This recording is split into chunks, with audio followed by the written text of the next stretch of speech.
A chronic disease is a pathological condition that lasts more than 1 year, requires ongoing medical care, and often limits a person's usual activities of daily living due to the symptoms of the disease or self-care activities required to manage the disease.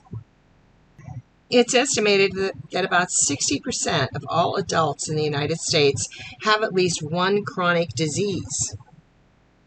4 out of every 10 adults have 2 or more chronic conditions. This slide depicts the staggering financial burden created by caring for chronic diseases in the United States. Numerous factors come into play when describing how individuals develop chronic diseases and the symptoms and impairments that result. Each patient presents a unique case for how genetic, environmental, and lifestyle factors collide to create a disease. Genetic mutations cause some inherited chronic diseases. They fall into 2 categories: dominant disorders and recessive disorders. Autosomal dominant disorders such as Huntington's chorea occurs when a person has one parent with a dominant genetic disorder or a new mutation in a gene occurs. Each child born from the parents in whom one has the dominant disorder has a 50% risk of having the disorder. Recessive autosomal disorders such as cystic fibrosis and sickle cell anemia occur most commonly when both parents are carriers of the recessive genetic disorder. Although these parents are carriers of the genetic disease, they do not have the disease. Each child born from 2 parents who carry a recessive disorder has a 25% chance of having the disease. Genetic factors are not modifiable, and people are born with genetic material from their parents. But simply inheriting a gene mutation for a disease does not guarantee that a person will develop the disease. Genetic testing is available for more than 2,000 rare and common conditions. In addition, genetic testing identifies the chances of developing the disease or the carrier status, and many times it is offered as part of prenatal testing. Ongoing exposure to toxic elements in the environment increases the risk for chronic disease. Lead poisoning, prenatal mercury exposure, childhood cancer, asthma, autism, attentional deficit hyperactivity disorders are just a few. Modifiable risk factors are lifestyle choices. Cigarette smoking, exposure to secondhand smoke, poor nutrition, excessive alcohol consumption, lack of physical activity, and obesity are all associated with chronic diseases. Imagine, it's estimated that more than $117 billion in healthcare costs are paid yearly due to people who have chosen a sedentary lifestyle. In dealing with chronic illness, the nurse needs to consider patient-centered care and determine the patient's individual physical needs. The physical effects and limitations of a chronic disease vary greatly.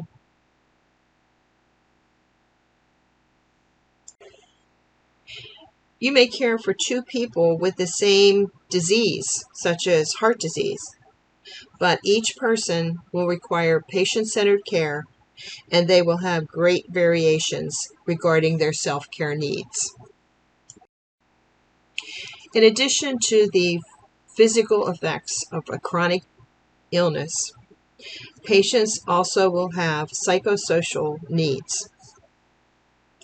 Chronic illness will have an economic, functional, occupational, sexual, social, and spiritual effect for both the patient and their families. They may experience depression, social isolation, and loneliness. The World Health Organization has several recommendations to prevent chronic non-communicable illnesses. These are items we need to keep in our toolbox so that we can instruct patients regarding the proper amount of physical activity, the correct diet, and the appropriate amount of alcohol and tobacco use.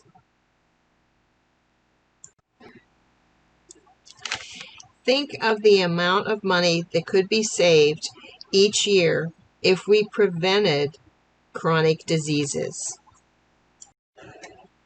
As nurses, we need to use the nursing process to make assessment, plan the interventions, and educate the patient so that they know how to manage their plan of care. Preventative healthcare measures focus on programs that promote immunization, stress management, occupational health, and seatbelt use. This will empower patients to reduce or control their risk factors for a disease. Primary health care emphasizes health promotion, and this is the relationship that patients have with their healthcare providers during office visits or clinic visits or community health centers. Secondary health care includes the diagnosis and treatment of an acute illness or injury. This is care that's provided in a hospital setting, in an inpatient or an emergency room, or at a diagnostic center, or an urgent or emergent care center. Tertiary health care or acute care concerns specialized or very technical care, such as the intensive care unit, an oncology center, or a burn center. Examples of restorative healthcare centers include rehab centers and skilled nursing facilities. Examples of continuing healthcare would be end-of-life care, palliative care, hospice care, adult daycare centers, assisted living, or in-home respite care. These websites are going to be valuable resources to you as you manage patients with chronic illnesses. The American Heart Association, the American Cancer Society, the American Lung Association, and the American Diabetic Association. I suggest that you take a little web quest and visit each one of these sites. They're going to provide lots of information that you can use in your patient teaching and education.